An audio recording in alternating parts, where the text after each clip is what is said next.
दोस्तों, आप सभी का स्वागत है मेरे चैनल पाठशाला स्कॉलर्स में। आज हम स्टार्ट करेंगे एक्सरसाइज 1.4 जो कि लास्ट एक्सरसाइज है इस चैप्टर का। तो हर एक सवाल के जवाब जानने के लिए इस वीडियो को एकदम आखिर तक देखिए। तो चलिए अब हम स्टार्ट करते हैं। पहले हम लिख लेते हैं हम कौन सा एक्सरसाइज करेंगे।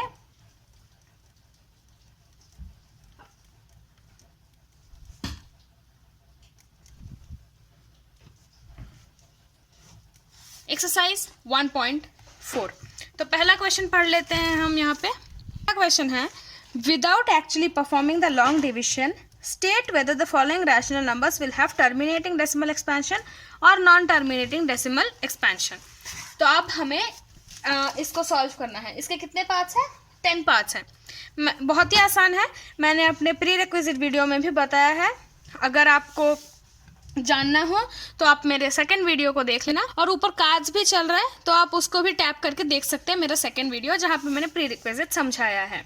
तो अब हम स्टार्ट करते हैं क्वेश्चन के साथ। पहला क्वेश्चन लिख लेते हैं जो है 13/3125। ये है हमारा पहला क्वेश्चन। अभी हमें समझना है कि इस क्वेश्चन को सॉल्व कैसे करना है। इस क्वेश्चन को सॉल्व करने के लिए सबसे पहले हमें जानना होगा कि टर्मिनेटिंग नॉन टर्मिनेटिंग कैसे होता है। अगर जो डिनोमिनेटर दिया है उसको अगर हम 2 to the power n और 5 power m के फॉर्म में लिख सकते हैं तो वो टर्मिनेटिंग होगा। अगर उसको हम 2 to the power n और 5 power m के फॉर्म में नहीं लिख सकते तो वो नॉन टर्मिनेटिंग रिपीटिंग होगा। अब हम स्टार्ट करते हैं पहला क्वेश्चन। इसमें पहले हमें डिनोमिनेटर देखना है। डिनोमिनेटर क्या है? 3125। अब 3125 को हमें प्राइम फैक्टराइज करना है। 3125 को कैसे लिखेंगे? 5 से जाता है, फिर से 5, फिर से 5 से जाएगा, फिर से 5। तो ये हो गया हमारा प्राइम फैक्टराइजेशन। तो अब हम क्या लिखेंगे? 3125 इक्वल्स टू 5 पावर 1 2 3 4 5। तो 3125 इक्वल्स टू 5 पावर 5। अभी हम इसको 2 पावर n 5 पावर m के फॉर्म में कैसे लिखेंगे? तो क्या लिख सकते हैं? 2 पावर 0 5 पावर 5। तो जैसा कि मैं बताई थी आपको कि अगर हम 2 पावर n और 5 पावर m के फॉर्म में लिख सकते हैं तो वो क्या होगा? टर्मिनेटिंग होगा। तो इसको हम लिख सकते हैं देयरफॉर टर्मिनेटिंग। ऐसे ही आपको हर एक क्वेश्चन सॉल्व करना है, जैसे कि मैं अभी करूंगी बहुत ही आसानी से। सेकंड क्वेश्चन लिख लेते हैं। सेकंड क्वेश्चन है 17/8। अब हमें डिनोमिनेटर देखना है। डिनोमिनेटर का प्राइम फैक्टराइजेशन करना है। 2 4 2 2। इसमें क्या आएगा? 8 लिख सकते हैं हम, 2 क्यूब। दूसरा कैसे लिख सकते हैं? 5 पावर 0 2 पावर 3 5 पावर 0। ये भी हो गया 2 पावर n 5 पावर m के फॉर्म में। तो ये क्या होगा? टर्मिनेटिंग। ये हो गया सेकंड। अब हम स्टार्ट करते हैं थर्ड क्वेश्चन। थर्ड क्वेश्चन क्या है हमारा? 64/455। अब ये डिनोमिनेटर है, उसको प्राइम फैक्टराइज करना है।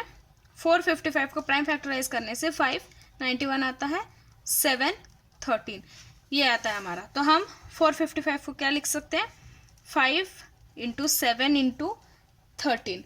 अब ये डिनोमिनेटर आप देख सकते हैं, ये 2 पावर तो आ ही नहीं रहा है, बस 5 पावर 1 आ रहा है, उसके साथ एक्स्ट्रा भी आ रहा है। जैसे कि मैंने आपको बताया, मैंने और भी अच्छे से मैंने प्री रिक्विजिट में समझाया है कि दूसरा कुछ आने से हम नहीं ले सकते उसको 2 पावर n 5 पावर m। यहाँ पे तो 2 आ ही नहीं रहा है, तो डायरेक्टली हम क्या लिखेंगे? ये नॉन टर्मिनेटिंग रिपीटिंग है। नॉन टर्मिनेटिंग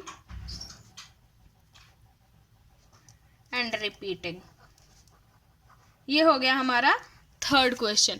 अब हम चलेंगे फोर्थ क्वेश्चन में। फोर्थ क्वेश्चन क्या है? 15/1600। 15/1600। अब इसको डिनोमिनेटर को हम प्राइम फैक्टराइज करेंगे। तो यहाँ पे हमने फैक्टराइज कर लिया है 1600 को। ऐसे फैक्टराइज करने के बाद हम इसको 2 पावर n और 5 पावर m के फॉर्म में लिखेंगे। तो 2 पावर 6 हो जाएगा, क्योंकि 1 2 3 4 5 6 है, और 5 पावर 2 हो जाएगा। 2 पावर m और 5 पावर n के फॉर्म में लिख सकते हैं देयरफॉर टर्मिनेटिंग।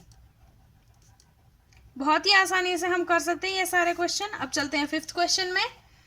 क्या है क्वेश्चन? 29/343। फिर से डिनोमिनेटर लेंगे। डिनोमिनेटर को हम प्राइम फैक्टराइज करेंगे तो 3 4 3 को प्राइम फैक्टराइज करने से क्या आता है हमें 7, डिवाइड करने से आता है 49 और फिर आता है 7। तो हम 343 को क्या लिख सकते हैं 7 क्यूब। यहाँ पे 2 और 5 दिख ही नहीं रहा है तो ये क्या होगा नॉन टर्मिनेटिंग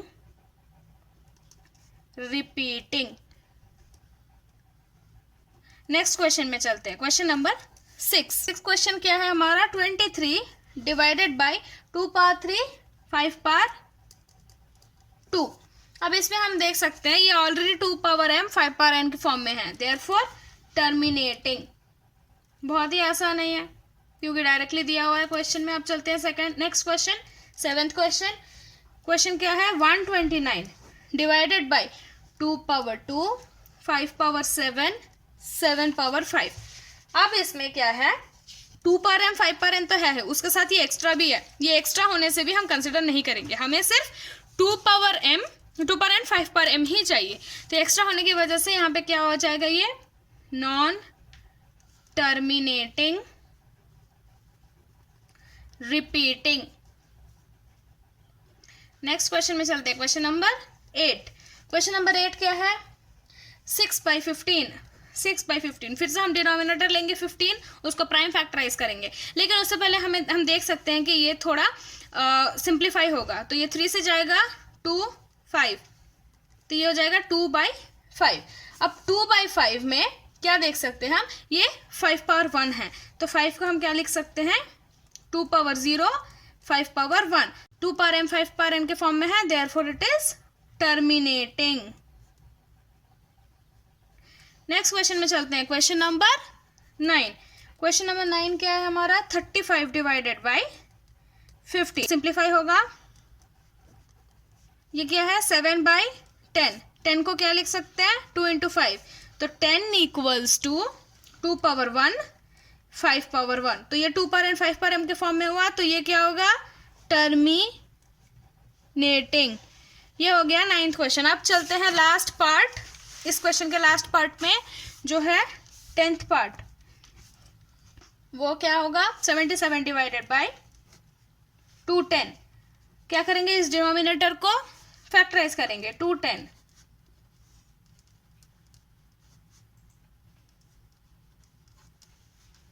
ये हमने फैक्टराइज कर लिया है तो अब हम 210 को क्या लिख सकते हैं 2 × 5 × 3 × 7। अब हम देख सकते हैं इसमें 2 पावर n 5 पावर m है लेकिन ये एक्स्ट्रा भी है, एक्स्ट्रा की वजह से हमको क्या लिखना होगा ये non terminating repeating. Non terminating repeating. ये हो गया हमारा 10th क्वेश्चन, फर्स्ट क्वेश्चन का 10th पार्ट। अब चलते हैं सेकंड क्वेश्चन में।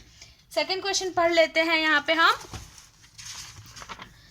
सेकंड क्वेश्चन क्या है write down the decimal expansion of those rational numbers which have terminating. मतलब फर्स्ट जिनका टर्मिनेटिंग आया उसको हमें डेसिमल फॉर्म में लिखना है। तो कौन सा आया सबसे पहले टर्मिनेटिंग हमें देख लेना है यहाँ पे 13/3125। अब 13/3125 इसको कैसे करना है बहुत ही आसान है, आप थोड़ा दिमाग लगाइए, जस्ट डिवाइड करने से ही हमको मिल जाएगा डेसिमल फॉर्म। तो हम क्या करेंगे 13/3125 इसको डिवाइड करेंगे 3125 13।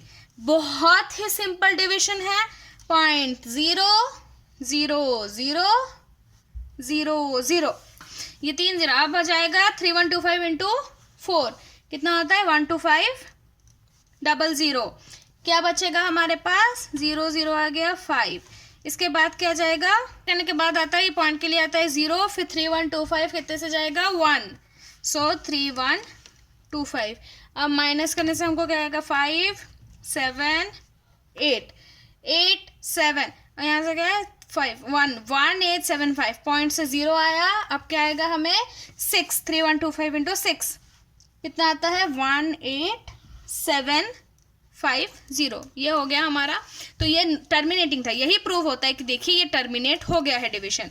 तो क्या आया आंसर हमारा 0.00416। बहुत ही आसान है, सेकेंड स्टैंडर्ड के बच्चे भी कर लेंगे क्योंकि ये बहुत ही आसान सा एक डिवीजन है। नेक्स्ट चलते हैं। नेक्स्ट कौन सा आया था टर्मिनेटिंग 17/8। 17/8 लिख लेते हैं।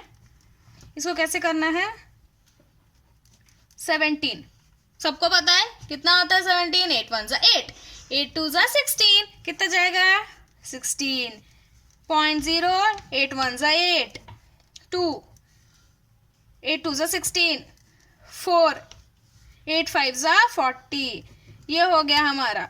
तो इसमें क्या आया हमारा आंसर 2.125। तो ये हो गया हमारा टर्मिनेटिंग। कौन सा टर्मिनेटिंग आया था 15 डिवाइडेड बाई 1600। अब उसको हम यहाँ पे लिख लेंगे 15 डिवाइडेड बाई 1600। तो ये क्वेश्चन भी आप कर सकते हैं। देखते हैं फिर कैसे करना है। पहले तो हम इसको छोटा कर लेंगे। कैसे करेंगे 5 3 जा 15 16, 5 2 जा 10, 0 3 बाई 320। अब क्या करेंगे 323, 0 0 0। पहले हमने ये लिख लिया। फिर 320 इंटू 9 आया 2800, माइनस करने से आया 200, पॉइंट के लिए 0। अब 320 इंटू 6 आएगा कितना 1920, उसको माइनस करने से कितना आता है 80, पॉइंट के लिए 0। 320 कितने से जाएगा 2 से, 322 से जाता है तो कितना आता है 640, माइनस करने से आएगा 160। अब 320 पॉइंट से 0 आएगा। अब 320 कितने में जाता है 5 में, कितना आता है 1600। तो ये हो गया हमारा आंसर विच इज 0.009625। नेक्स्ट हमारा कौन सा आया था terminating 23 divided by 2 power 3 5 power 2। लिख लेते हैं वो question 23 divided by 2 power 3 into 5 power 2। ये है 23 डिवाइडेड बाई 200। अब हम करते हैं, यहाँ पे लिखते हैं 200, यहाँ पे 23 पॉइंट से 0 आ गया हमारा। उसके बाद क्या होगा 200 1 से जाएगा, सो 0 3, फिर से 0 आ जाएगा। 300 में कितना जाएगा 1 से जाएगा 200, कितना जाएगा 100। अब 1000 है, कितना जाएगा 5 से जाएगा, सो ये हो गया 1000। बहुत ही आसान सा डिवीजन है। हमारे पास आंसर क्या आ गया 0.115। इस सब से हमें क्या प्रूव हो रहा है कि ये टर्मिनेटिंग है, यही प्रूव हो रहा है। नेक्स्ट क्वेश्चन कौन सा आया था हमारा टर्मिनेटिंग, यहाँ पे देखिए आप लोग, ये वाला 2/5। 2/5 तो बहुत ही आसान है, चलिए करते हैं।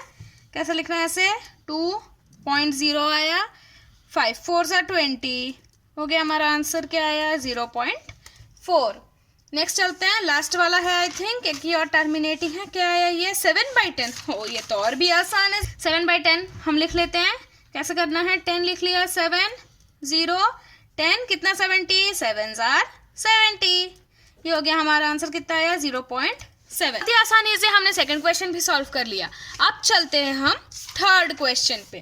देखते हैं पहले थर्ड क्वेश्चन क्या है। The following real numbers have decimal expansions as given below. In each case, decide whether they are rational or not. Okay. If they are rational and of the form p by q, what can you say about the prime factors of q? कितने parts है इसमें 1 2 3 parts है। तो पहले हम question लिख लेते हैं ठीक से। कौन सा क्वेश्चन है क्वेश्चन नंबर 3। क्वेश्चन नंबर 3 का फर्स्ट पार्ट हम लिख लेते हैं पहले। क्या है 43.1 2 3 4 5 6 7 8 9। देखते हैं हम इसको कैसे सॉल्व करना है। हमें यहाँ पे दिख रहा है कि ये डेसिमल एक्सपेंशन टर्मिनेट हो गया है। तो टर्मिनेट हो गया है मतलब p बाई क्यू फॉर्म है, p बाई क्यू फॉर्म। अब टर्मिनेटिंग के लिए हमने क्या देखा था, हम डिनोमिनेटर को 2 पावर n 5 पावर m में लिख सकते हैं। तो इसमें भी क्या होगा q is of the form, लिखेंगे हम q is of the form 2 power n 5 power m।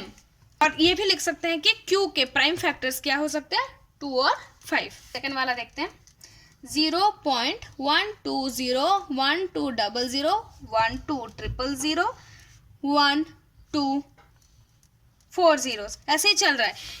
तो ये सेकंड क्वेश्चन हमने लिख लिया है। इससे हमें क्या पता चलता है कि ये टर्मिनेटिंग नहीं है, ये है नॉन टर्मिनेटिंग। अब नॉन टर्मिनेटिंग के लिए हमें पता है कि ये इरेशनल नंबर है, तो हम लिखेंगे it is an irrational number. अब चलते हैं थर्ड क्वेश्चन पे। थर्ड पार्ट पे क्या दिया है 43.1 2 3 4 5 6 7 8 9 बार।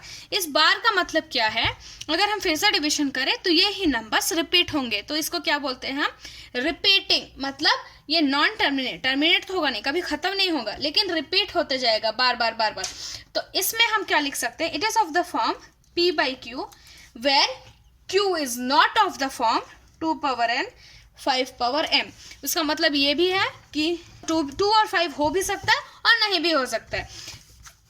ये जस्ट ऑपोजिट है। यहाँ पे क्वेश्चन दिया हुआ था, मतलब यहाँ पे रैशनल नंबर दिया हुआ था, हमें फाइंड आउट करना था टर्मिनेटिंग या नॉन टर्मिनेटिंग।